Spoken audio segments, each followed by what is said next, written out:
the government of the United Kingdom must change, and yours is the only judgment that matters.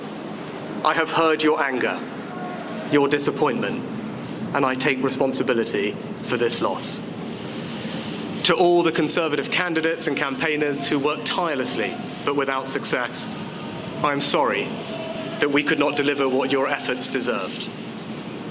It pains me to think how many good colleagues who contributed so much to their communities and our country will now no longer sit in the House of Commons. I thank them for their hard work and their service. Following this result, I will step down as party leader, not immediately, but once the formal arrangements for selecting my successor are in place. It is important that after 14 years in government, the Conservative Party rebuilds, but also that it takes up its crucial role in opposition professionally and effectively. When I first stood here as your Prime Minister, I told you the most important task I had was to return stability to our economy. Inflation is back to target, mortgage rates are falling, and growth has returned.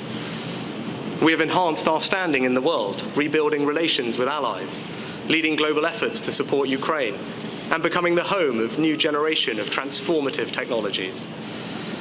And our United Kingdom is stronger too, with the Windsor Framework, devolution restored in Northern Ireland, and our union strengthened. I'm proud of those achievements. I believe this country is safer, stronger, and more secure than it was 20 months ago. And it is more prosperous, fairer, and resilient than it was in 2010. Whilst he has been my political opponent, Sir Keir Starmer will shortly become our Prime Minister. In this job, his successes will be all our successors, and I wish him and his family well. Whatever our disagreements in this campaign, he is a decent, public-spirited man who I respect.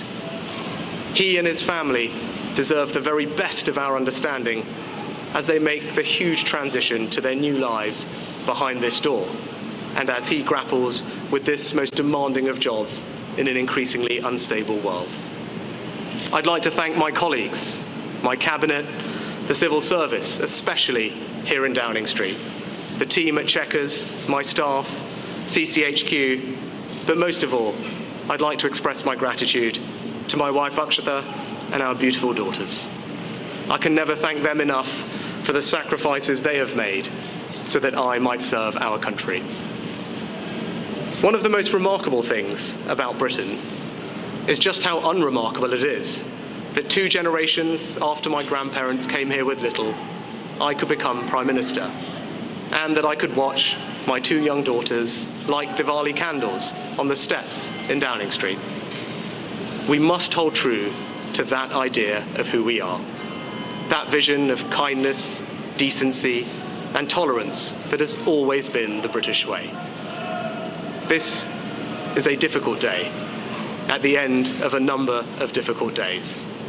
But I leave this job honoured to have been your Prime Minister. This is the best country in the world, and it is thanks entirely to you, the British people, the true source of all our achievements, our strengths, and our greatness. Thank you.